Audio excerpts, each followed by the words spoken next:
I'm not your bro. I'm not your man, and I'm not to be interrupted when I'm speaking. Just because you're unsatisfied with the way that I ruled, then that's not my problem. Hey guys, and welcome to today's video. Today, we head to Judge Perkins' courtroom to deal with another sovereign citizen who thinks he knows more about the law than every practicing lawyer and sitting judge in America. So let's begin.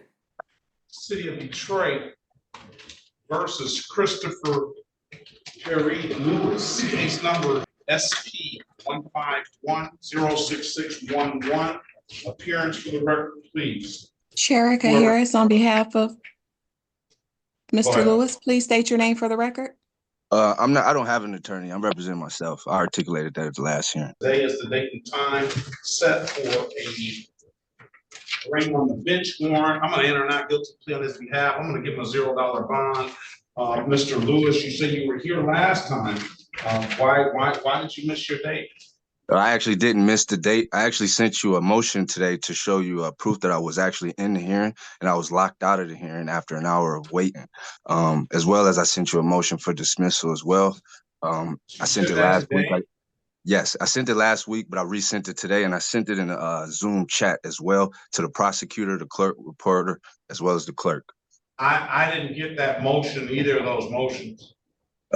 Is there any way you have availability to look at the Zoom message, right? I sent it to not only your email, but the Zoom chat as well. I need it in my email. I don't sent it twice. I could tell you my email if you want to search it, but you should have it twice in your email. I resent it. What's your email? What's your email? Chris, CHRISLEWIE, Midtown, that's MIDTOWN @gmail. Chris CHRISL, right?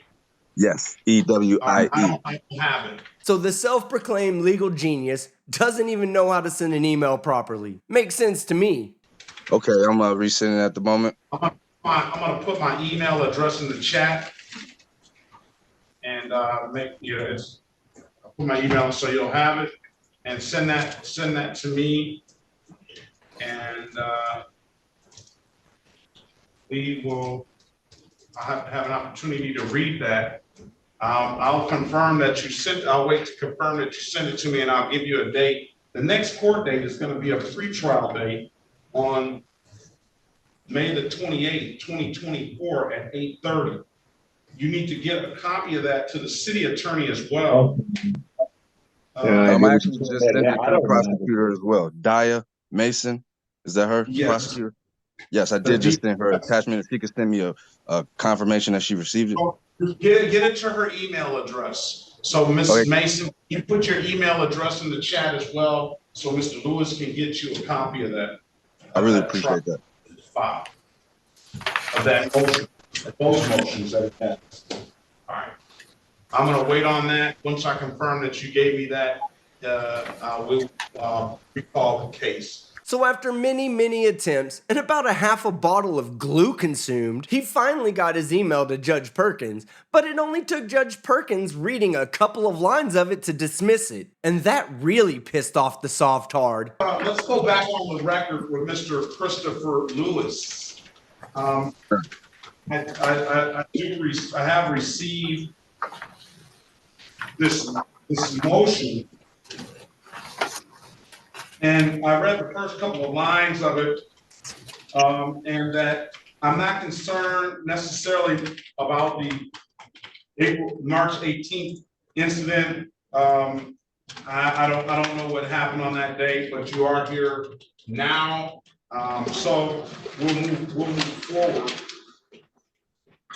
Excuse me, sir. I heard you say that you only read the first couple lines. Is there any way we could possibly take another case if you get the chance to read the entire thing?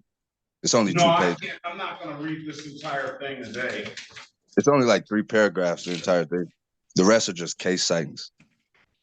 All right, I'm gonna deny the motion. I will set the matter for. Is there any way I can get a written? Can I get a written articulation as to why you're denying the motion? I'm denying the motion because I would just appreciate a written excuse. Can I get a written articulation? I might give it to you in writing. what I Are we will on do, record? Are we on record? we're on record.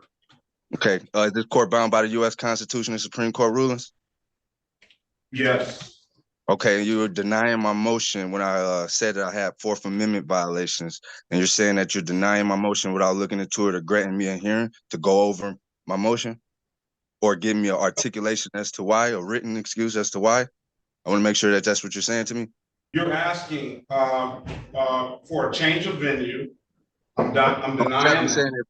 I'm saying that I know there's a motion for dismissal, and I'm saying that you, as an Article I judge under the Commerce Clause, if you're not going to uphold my due process and my Fourth Amendment, I'm saying that maybe we could change venues where I could get a real judge. Well, you got a real judge, and not an Article I judge like you said. But we'll get to that in a minute. But what you don't get is a change of venue free card that allows you to move your case from one court to the next just because you don't get your way.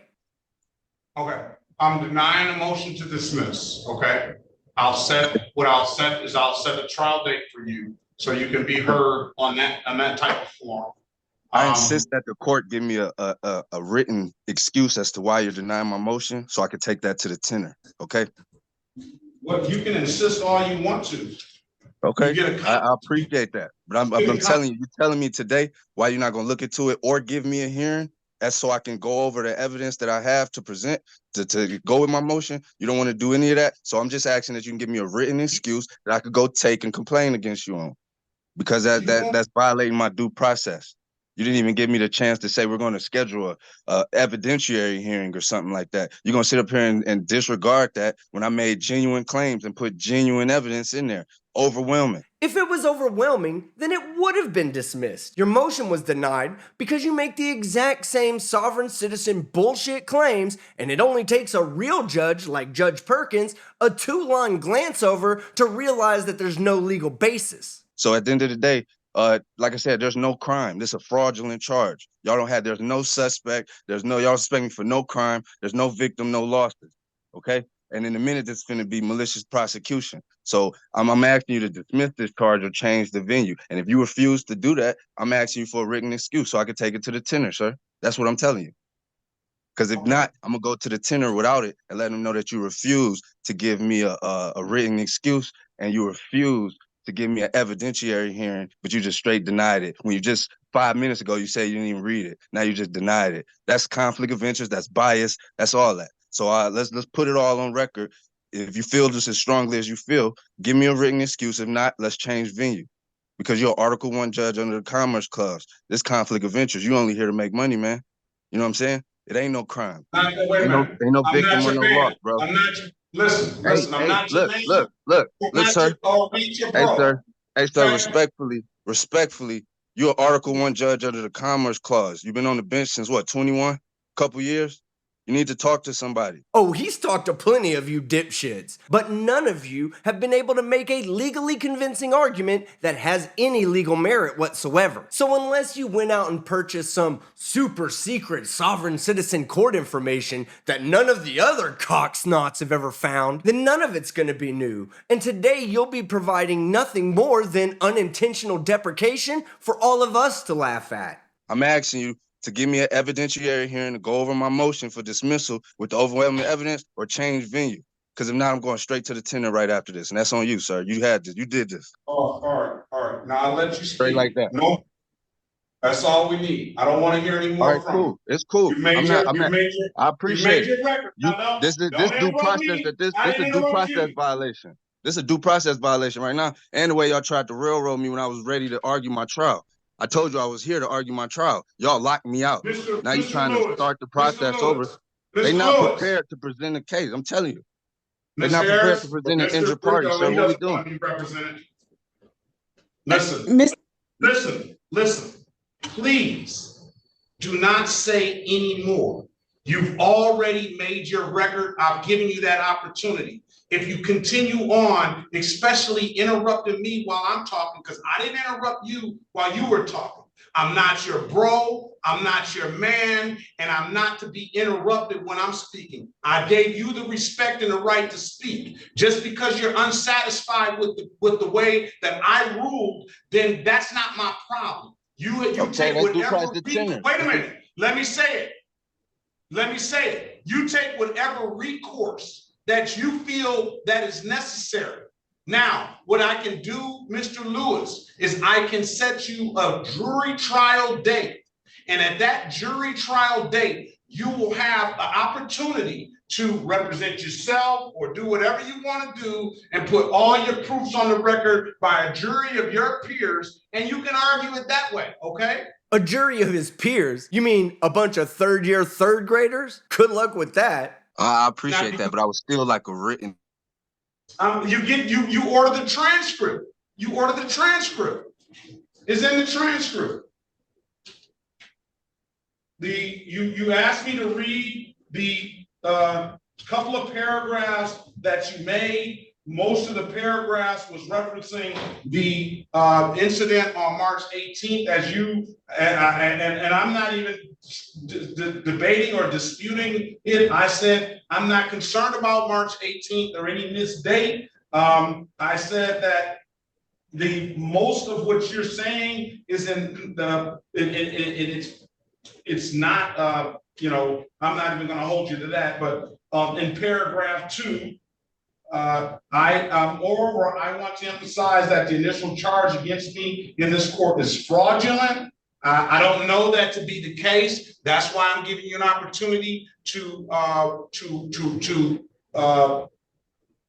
a jury trial, and they can make the determination. Neither the complaining witness or the prosecution is prepared at any point of this case to present an injured party or any reported damages / losses. So it becomes abundantly clear that every proceeding taking place is strictly an attempt to seek funds where there is no crime and not seek real justice. So we are giving you real justice, because if you say that there's been no crime, then you have a right to a trial. And that's what I'm giving you. So I was assaulted, detained, and my property illegally searched and seized with no suspicion of crime at the hands of the complaining witness, Joshua Martin, and assisting officers. I do not consent to these fraudulent proceedings and demand that the court dismiss the charge immediately with the appropriate remedies.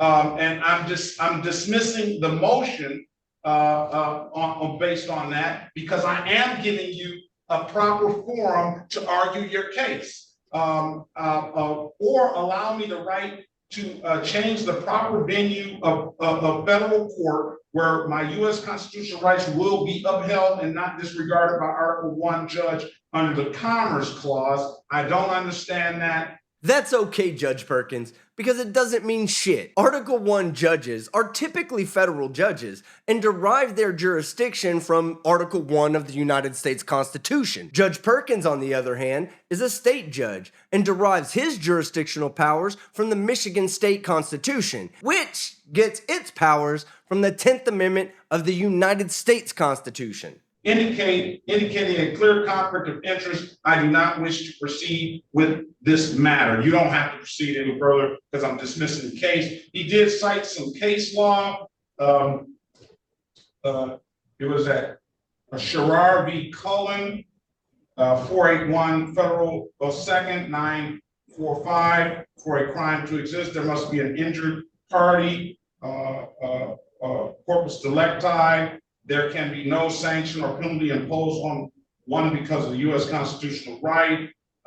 Louisville versus Motley, 211 U.S. 149, South 29 S period court CT 42. Any tribunal court finds absence of proof of jurisdiction over a person or subject matter, the case must be dismissed. The accuser bears the burden of proof beyond a reasonable doubt. All right, so I'm dismissing the motion, all right? And you can get a copy of that record on of what we just made by going through the proper channels of the court to get the court reporter to produce that record. I can't even get the court reporter to respond to my voice messages or you to respond to my emails, sir. The court is not going to respond to your voice message. The court reporter is going to respond to you coming down. The 36th district told me to call her today. that I was locked out of my trial date. I had a scheduled trial. The court told me to call her that day, and I called her that day, and she still hasn't responded. So I'm trying to see if the court that you work for is trying to tell me how the appropriate channels, think and you're then talking y'all about- doing it different in y'all court. What am I to do? I think you're talking about the court clerk and not the court reporter. This is a distinct. Yeah, I was two told to call the clerk the day that I was locked out, the moment I was locked So out. And I did that. we've moved past that getting You know locked what I'm saying? out But that on was my March trial 18th. date. Yeah, so I'm How giving you soon can I get another. another trial date, sir? How soon can I get another trial date? That's what I'm asking. That's what we're trying to do now. A jury trial. A jury trial. I'm gonna let the jury of his peers hear what he has to say. I love how he's like, I ain't dealing with this bullshit. Maybe if the people of the state of Michigan tell him how stupid he is, he'll finally get it. July 23rd, 2024 at 9 a.m. July 23rd? Yeah, 2024 at 9 a.m. We'll have a final pretrial the day before. Why would we need a final pretrial? Why would we need a final pretrial? Because I said I wanted one. But that's how you all protecting parties- your interest. You protecting your interest, and you're gonna dismiss it on that date. So you're trying to play with me. You could dismiss it Oh today, my sir. God. You literally, A violating final my due process. pretrial 8:30. Miss- You are Miss literally Mason. violating my due process. You can't even give me a written excuse, but you're gonna all this whole. Mr. Lewis, I know you don't want counsel, but is it possible we could talk in a breakout? Hey, excuse me, ma'am. Excuse me, ma'am. I am in pro se. Go to I'm in judicial pro se. tenure, go wherever you want to. Final pretrial of I am. July It's all good. 22nd. And trial date is going to be July 23rd. All the parties must appear on the final pretrial date, and the jury, and that can be on Zoom. And the next day, the jury trial date is in person. Have a very good day, Mr. Green. Best of luck to you. That's not my name. Yeah, Judge, get it right. His name is Dumbfuck McDickflute L. Bay. And you know Judge Perkins had to throw one more jab in there before he left. Put him out the room, please. Alright guys, that's the end of the video. As you can see, I'm back from my trip and I'm ready to put in some work. But I want to say thank you to everybody who watched my videos while I was traveling. The comments you guys left kept me laughing and happy through my entire trip. And I both really appreciate and truly anticipate reading the comments on every video and live stream that I put out. Thank you. So if you liked the video, hit the like button. If you disliked it, hit the dislike. But don't forget to leave a comment below and subscribe with notifications on so you don't miss any of my content. I'm Team Skeptic, and I'm out.